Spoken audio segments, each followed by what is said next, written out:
মুহাম্মদ আমি আপনাকে ছেড়ে দেইনি ওয়ামা কলা এবং আপনাকে আমি ভুলি নাই, আপনাকে ছেড়ে দেইনি আমি ওয়ামা কলা রাগও হই নাই, আমি রাগ হই নাই, আমি আপনাকে ছেড়ে দেই নাই। নবী আপনাকে কেমনে ছেড়ে দেব নবী? আপনি জানেন না আপনাকে এত ভালোবাসি। আপনি যখন মাতৃ উদরে ছিলেন আমি আপনার কারণে জন্ম দিয়েছিলাম, শুধু আপনার কারণে আপনার মাকে এত সম্মান দিয়েছিলাম। আপনার মা আপনি যখন আপনার মায়ের পেটের মধ্যে ওই সময় আপনার মা আমেনা যখন কি করত, কূপে থেকে পানি উঠাইতে হইতো, হায় 40 থেকে 50 60 70 গাছ হাত থেকে কূপ থেকে পানি যখন উঠাইতে হইতো অনেক কষ্ট লাগতো, পানি অনেক নিচে থাকতো। আমেনা যখন রশি দিয়ে পানি উঠানোর জন্য যাইতো, আমি আল্লাহ তাআলা জানায় দিলাম, পানি রে জানোস নি কে পানি নেওয়ার জন্য আসে? কে পানি নেওয়ার জন্য আসে? হাবিবুল কিবরিয়া মুহাম্মদ আরবির মা। ওই মা যখন তোর কাছে পানি নেওয়ার জন্য আসবে, সাবধান তুই কেন নিচে থাকিস। আমার আমেনা যখন পানি নেওয়ার জন্য আসবে, তুই পানি উপর দিকে উঠে যাস, উপর দিকে উঠে। রে আমেনা যখন এসে দেখি পানি তো অনেক নিচে থাকার কথা, আমি তো কিছুদিন আগেও পানি নিয়েছি, অনেক গভীর তলদেশে, কূপের অনেক গভীর তলদেশে পানি ছিল, কিন্তু এখন কেন রে বালতিটা নিচে দিতে পানি দেখি একদম কূপের সমান হয়ে গেছে। আল্লাহু আকবার।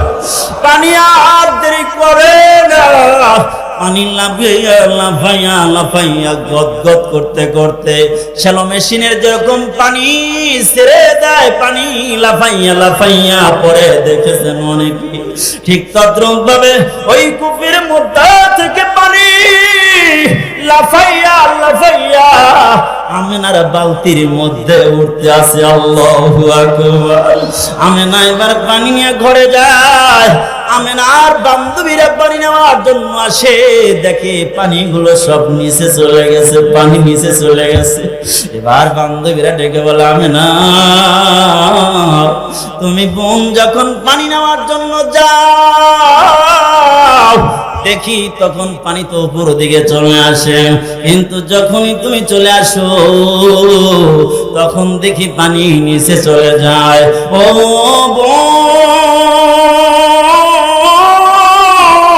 যখন তুমি পানি নেওয়ার জন্য যাইবা আমাদেরকে নিয়ে যাইবা, এলাকার লোকেরা এখন বোনেরা এলাকার মহিলারা এবার আমেনার বাড়িতে ভিড় করে, ও আমেনা পানি নেওয়ার জন্য যাইবা নাকি? কেন কেন কেন? বলে তোমার সঙ্গে পানি নেওয়ার জন্য যাব, কারণ যতক্ষণ পর্যন্ত তুমি কূপের কাছে দাঁড়ায় থাকো ততক্ষণ পর্যন্ত আল্লাহ তাআলার ওই কূপের পানি কুদরতি ভাবে এই কূপের মুখ পর্যন্ত উঠে থাকে। দেখি যখন তুমি চলে আসো পানি আর তো উপরে থাকে না, পানি নিচে চলে যায়। এই জন্য বোন কষ্ট আর করবো না, তোমার সঙ্গে আমরা যাব, পানি নিয়ে আসি গো। কিছুদিন পরে তো আব্দুল্লাহ, এবার আব্দুল্লাহ কি পাঠা দিল শামে, ব্যবসার উদ্দেশ্যে শামে ব্যবসা করতে গিয়ে সেখানে ইন্তেকাল করলেন। দোস্ত ইন্তেকাল করে যখন দুনিয়ার দিকে চলে গেলেন, এবার তো দুনিয়া আসার আগে আমার আপনার নবী ইয়াতীম হয়ে গেছেন, ইয়াতীম হয়ে গেছেন। আমার নবীকে আল্লাহ তাআলা বিশ্ব ইয়াতীম বানাইছেন। কেন গো? ইয়াতীম এই জন্য বানাইছেন যাতে করে গরিব আর ইয়াতীমদের মর্যাদা আল্লাহ রাসূল বুঝতে পারে। বলেন সুবহানাল্লাহ। আমার ভাইরা পয়েন্টটা যেটা বোঝানোর উদ্দেশ্য সেই কথাটা বোঝার চেষ্টা করেন। আব্দুল্লাহ মারা গেছে, মুহাম্মাদের আম্মা আমেনা তো কি হয়ে গেছে, বিধবা হয়ে গেছে। বলেন দেখি বিধবা হইলে তখন কি পারফিউম আর সাজসজ্জা করা যায়? পারফিউম নেওয়া যায় না, সেন্ট আতর তো এমনি তো নেওয়া যায় না। হ্যাঁ, স্বামীর কাছে মায়েরা নিতে পারবে, স্ত্রীরা তার স্বামীর কাছে যতক্ষণ থাকবে সীমিত আয়তনের মধ্যে সেন্টটা ব্যবহার করতে পারবে। আমার ভাইয়েরা, এবার আমেনার শরীর দেয়া ঘিরান, আমেনার পোশাক দেয়া ঘিরান, সব জায়গায় ঘিরান। মহিলারা সে আব্দুল মুত্তালিব বিচার দেয়, ও আব্দুল মুত্তালিব, তুমি না এলাকার নেতা, এলাকার বড় লিডার, বলো দেখি তোমার পুত্রবধূ আব্দুল্লাহর স্ত্রী তো কারো নিয়ম মানে না। আরে সে তো বাপ দাদার ধর্মের নিয়ম মানে না। কারণ হইল ওই জামানায়ও বিধবা মহিলার সাজসজ্জা কি ছিল, নিষেধ ছিল। তোমার পুত্রবধূ দেখি এমন গিরান ব্যবহার করে যে গিরান কারো কাছে, এমন পারফিউম ইউজ করে যে পারফিউম কারো কাছে নাই। এমন সুগন্ধিত আব্দুল্লাহর স্ত্রী ব্যবহার করে। আপনাদের কষ্ট হইতেছে? আমার ভাইরা, আব্দুল মুত্তালিব গেলে স্ত্রী দিয়ে আসো, তোমার পুত্র বধূকে ডাকো দেখি, আমেনাকে ডেকে নিয়ে আসো। আমেনাকে ডেকে নিয়ে আসছে। শাশুড়ি এক পাশে, শ্বশুর আর এক পাশে। এই আমেনা, বলো তো দেখি, তুমি কি আমাদের মান ইজ্জত নষ্ট করার জন্য দাঁড়ায় গেছো? এমনিতে আমার কলিজার টুকরা আব্দুল্লাহ দুনিয়া থেকে চলে গেছে, আব্দুল্লাহ নাই, দিলে বড় ব্যথা। আবার দেখি তুমি কি করো, সাজসজ্জা করো, বড় কষ্ট লাগে, কিন্তু বলি না, মনে বড় ব্যথা পাইবা, তোমার স্বামী নাই, এই জন্য বলি না রে। আমেনা, আমেনা মাথাটা নিচের দিকে দিয়ে, নজরটা নিচের দিকে দিয়ে চোখের পানি জর জর করে ছাড়তেছে। আব্দুল্লাহর আব্বা আব্দুল মুত্তালিব ডেকে বলে, আমেনা, আমি তো তোমারে কষ্ট দেওয়ার জন্য কথাগুলো বলি নাই। এই আমেনা, তোমারে কষ্ট পাওয়ার জন্য কথাগুলো বলি নাই, আমি তোমারে কষ্ট দেব এই জন্য কথাগুলো বলি নাই। কেন গো তুমি এমন কান্না করতেছো, কারণটা কি? এবার চোখের পানি ছেড়ে দিয়া বলে, আব্বা, আমি তো অনেক চেষ্টা করেছি, আমিও বাস্তব দেখেছি, আমার শরীর দিয়ে ঘেনান, আমার কাপড়গুলো দিয়ে ঘেনান, আমি কাপড়গুলো ভালো করে ধুই ঘিরানটা দূরীভূত করার জন্য, কিন্তু আল্লাহ তাআলা এমন অটোমেটিক এমন ঘিরান দিয়েছে, এই ঘিরান কোথাও থেকে যে আসলো জানি না। ঘিরানটা দূর করার জন্য অনেক চেষ্টা করে, ঘিরান যায় না, ঘিরান যায় না। ও দোস্ত, এটা তো স্বাভাবিক কোন ঘিরান না। বিশ্ব নবী রাহমাতাল লিল আলামিন ও আমেনার পেটের মধ্যে অবস্থান করেছেন। আল্লাহ তাআলা তার হাবিবের ওসিলায় তার মাকে সম্মান জানায়া ঘিরান যুক্ত বানায়া দিয়েছে।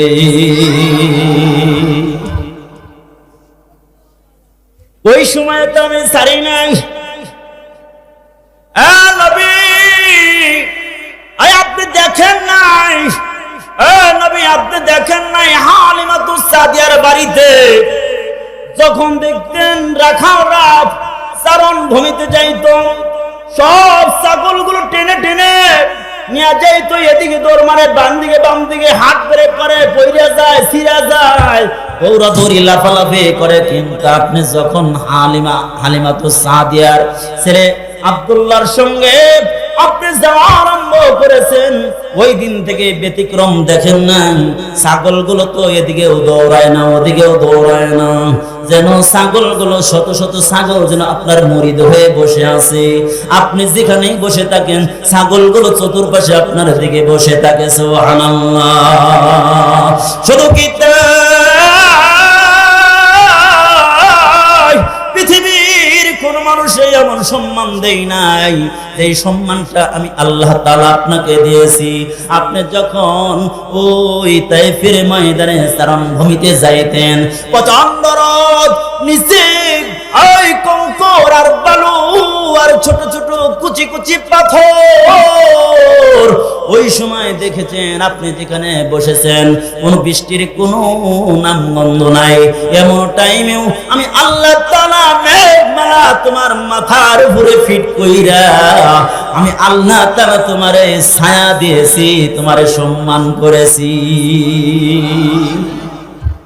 আমি তোমারে ছাড়ি না। মা ওয়াদ্দা'কা রাব্বুকা ওয়া মা ক্বালা,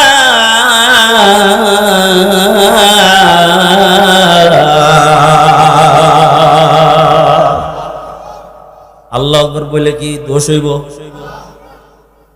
না বক্তার মুখে থেকে হয়তো মাউথপিস নিতে পারে, হইলে হইতেও পারে। আমার ভাইরা কিন্তু আপনাদের সামনে থেকে আওয়াজ খাইরে নিব না, সবাই বলেন না আল্লাহু আকবার। আল্লাহু আকবার দিয়ে পৃথিবী শুরু, আল্লাহর পরিচয় করে কে পালে কে পালে কে পালে। আমরা কইছিলাম ওই সময় আল্লাহ পালে আল্লাহ পালে, আপনি বলেন আপনি বলেন আল্লাহু আকবার বলেন। তাই নাকি এবার তোরে পরীক্ষা করার জন্য দুনিয়ায় ধাক্কা দিয়ে পাঠায় দিলাম। পাঠায় দেওয়ার পরে আল্লাহ তাআলা বুঝায় দেন, ওই তোর মায়ে যখন ছিল, মায়ের পেটে যখন ছিলি, ওই সময় কোনো সায়েন্টিস্ট, কোনো বৈজ্ঞানিক, কোনো ডাক্তার, কোনো প্রযুক্তি, কোনো কাজ হয় নাই, তোরে খাওয়াইতে পারে নাই। আমি আল্লাহ তাআলা বুঝায় দিলাম, তোর মাতৃ উদরে আমি খাওয়াইলাম, আমি সব সময় খাওয়াবো, সামনে যেখানে পাঠাবো ওখানেও আমি আল্লাহ তাআলা খাওয়াবো। তবে দুনিয়া বিল ওয়াসাইল, দুনিয়াটা মাধ্যম হয়ে চলবে, একটা সুন্নাতের নিয়মের ভিত্তিতে চলবে। ভাইরা আল্লাহ তাআলা দুনিয়ায় পাঠায়া দিলেন, পাঠায়া দিয়ে জানা দেন তোমার ডান কানে আজানের শব্দগুলো শোনায় দেওয়া হোক, বাম কানে ইকামতের শব্দগুলো শোনায় দেওয়া হোক। আমার ভাইরা আবার সিজার কইরা গেছে গুল্লায়, আজানের শব্দও নাই আর ইকামতের শব্দও নাই। চাকু আর ছুরির সাথে পরিচয়, টেন্ডারবাজি করবে না আর ডাকাতি কেন করবে না রে ভাই? যখনই দুনিয়া আসছে এসে দেখে বড় বড় চাকু আর ছুরি দেখে, চাকু ছুরি দেখেই তো কয় তাহলে এইটাই প্রশিক্ষণ নিতে পারা। আমার ভাই এই ডান কানে আজানের শব্দ শুনে দাও, ওই বাম কানে ইকামতের শব্দ শুনে দাও, বুঝা দাও আজান হয়ে গেছে, ইকামত হয়ে গেছে।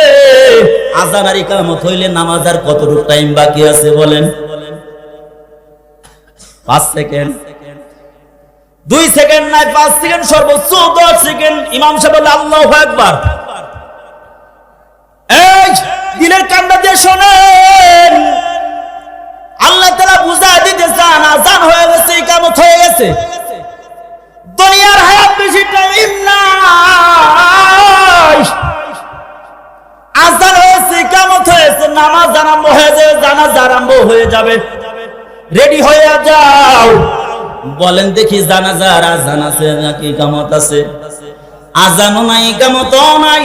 বুঝা দাও বান্দা তোর আজান হয়ে গেছে, ইকামত হয়ে গেছে, এবার জানাজার জন্য রেডি হয়ে যাও, আর টাইম বেশি বাকি নাই। আল্লাহ তাআলার পক্ষ থেকে এই মুয়াজ্জিন বলে আল্লাহু আকবার বলেন না দেখি। মুহাব্বতের সাথে আল্লাহর নামটা নিয়ে বলা যাবে কি আল্লাহু আকবার। আল্লাহ তাআলা নিজের পরিচয়, সত্তাগত পরিচয় দিয়ে দিলেন। পরিচয় সর্বপ্রথম আজান শুরু হয়েছে কোন শব্দ দিয়ে বলেন? আল্লাহ দিয়ে। আল্লাহু আকবার, আল্লাহু আকবার, আশহাদু আন লা ইলাহা ইল্লাল্লাহ।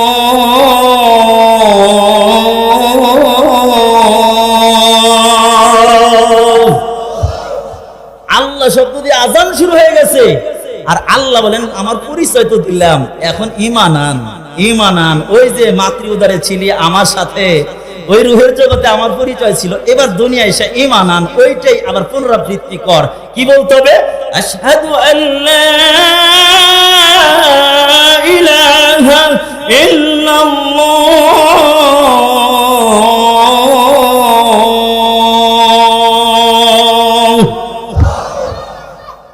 কি অর্থ? কি আমি সাক্ষ্য দিচ্ছি আল্লাহ ছাড়া কোনো, আল্লাহ বলেন খালি এতটুকু আনলে ঈমান হইব না, কমপ্লিট হবে না। সামনে চল, আজানে সব সামনে।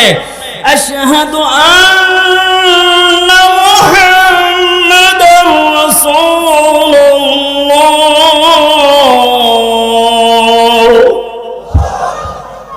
আমি আরো সাক্ষ্য দিচ্ছি কি মুহাম্মদ সাল্লাল্লাহু আলাইহি ওয়াসাল্লাম আল্লাহ তাআলার প্রেরিত রাসূল। ঈমান তো কমপ্লিট হয়ে গেল। এখন আল্লাহ বললেন ঈমান তো আনছস, এখন আমার কথা মান। কি কথা? আমার কুদরতি পায়ে একটু মাথা নত কর, আমি তোর মাথাটা উঁচু করে তৈরি করেছি। পৃথিবীর সব কিছু জমিনের দিকে তৈরি করেছি, শুধুমাত্র কেবলমাত্র তোকে আমার দিকে তৈরি করেছি। আল্লাহু আকবার।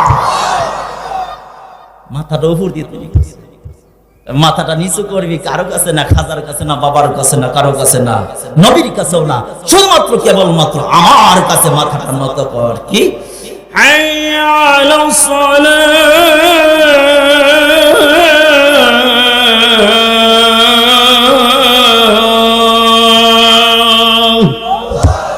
আয় আয় আয় নামাজের দিকে, আর নামাজের দিকে আয়। নামাজ পড়লে কি হবে? আল্লাহ কয় নামাজ পড়লে কি হবে? শোন, হাইয়া আলাল ফালাহ।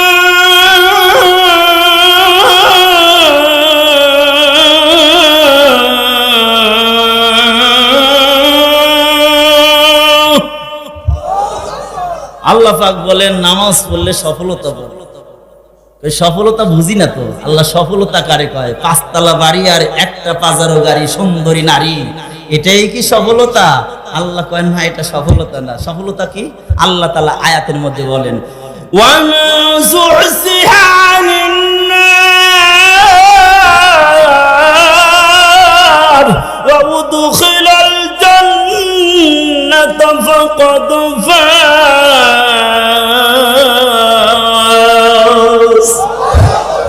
আল্লাহ পাক বলেন ওয়া উদখিলাল জান্নাতা ফাকাদ ফাজ।